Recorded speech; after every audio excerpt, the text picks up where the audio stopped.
So what is up, guys? And Sky Striker deck profile. Let's go.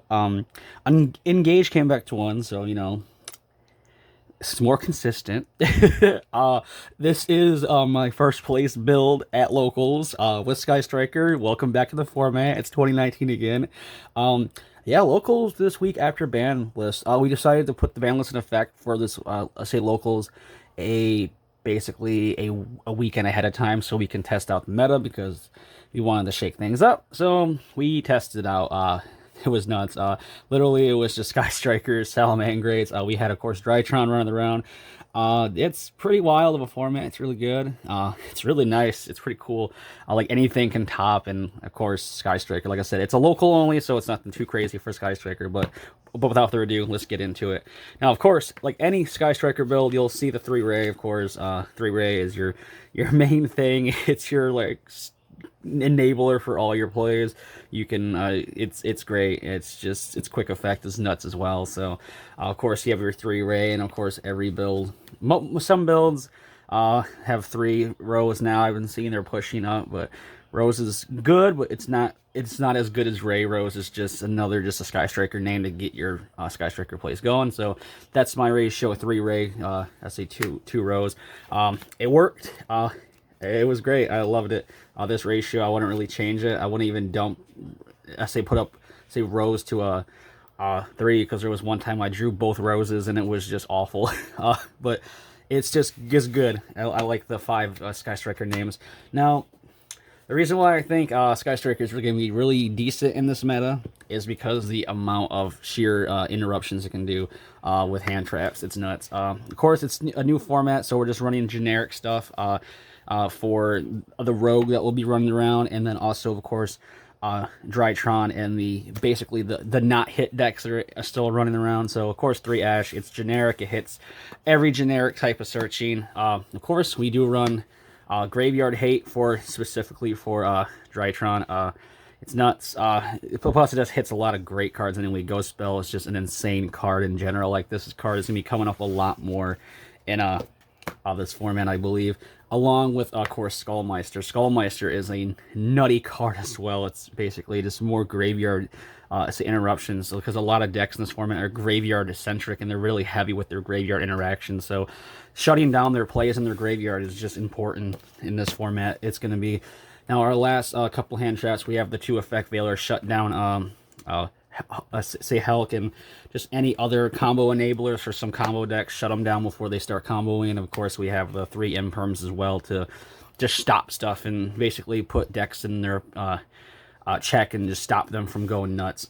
Plus, Sky Strikers are super, like, going first control build now because of the consistency boost of Engage. Like, even though it's 1 Engage, you can just keep, say, looping it and recycling it with your Kagaris. So it's just nuts.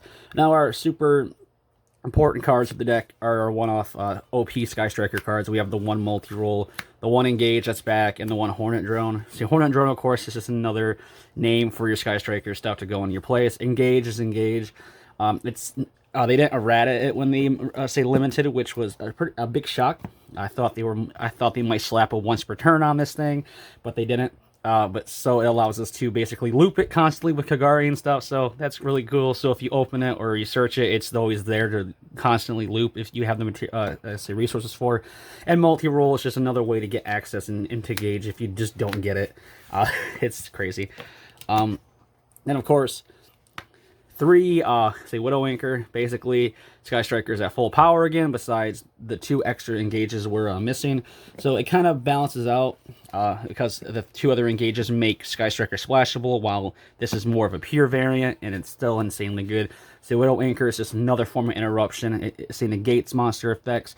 It takes your opponent's monster. It's just nuts. Like, it's nutty. It's gross. And of course, we have the 2 Shark Cannon. Shark Cannon, yeah. It's just more graveyard interruption. You don't want that to happen. And of course, you can just special summon the monster. 2 Afterburner as well.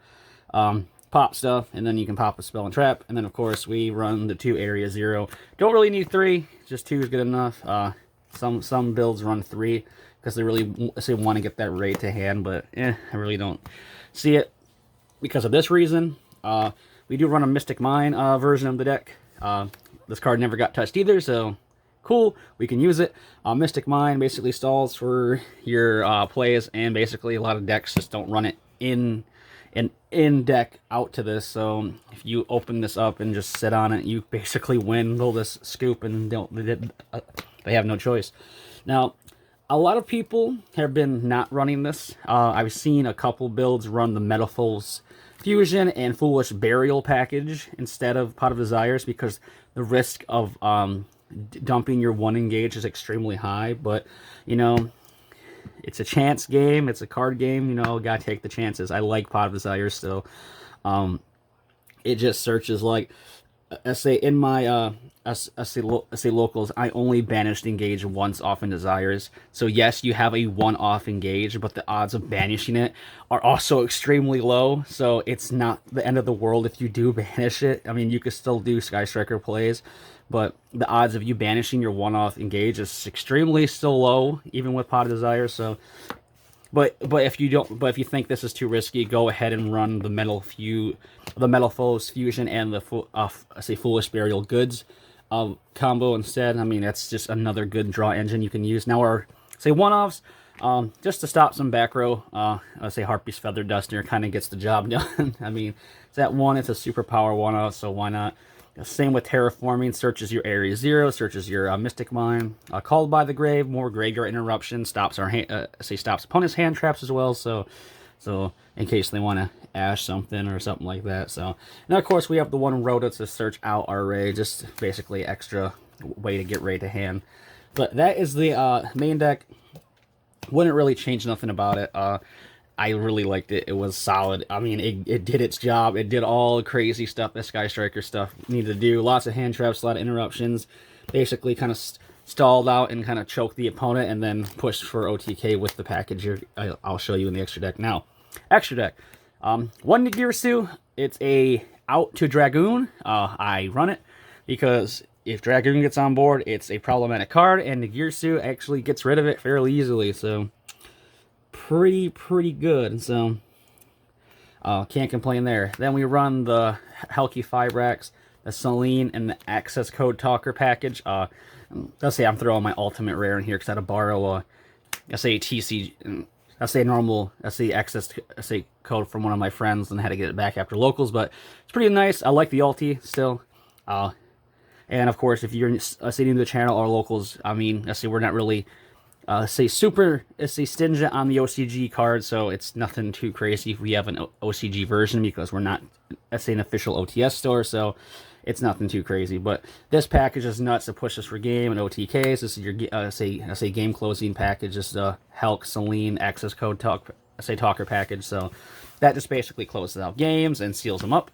Now, of course, we have all of our Sky Striker aces. We have the say 3 Kagari. It basically loops all your stuff.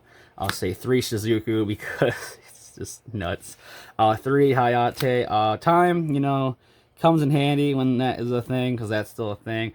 3 Hayate, and of course we have the 1 Kaina and the 1 Zeke. Zeke can take shit. Kaina is just, it's very extremely optional to go into Kaina, but it's there in case the option does go up. Let's see, when you have to go into Kaina, so it's nothing too crazy.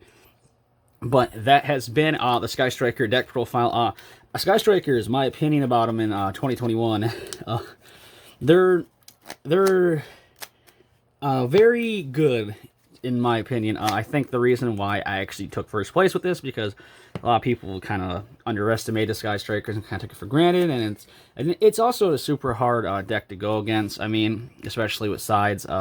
There was a couple people that were prepared for Sky Striker with anti-spell fragrance and stuff like that, so it kind of shuts down the deck. But the Sky Striker grind is insane, especially having those good old 2019 matches with Sky Striker versus Salamangreat. Those just bring back good memories. Those are fun.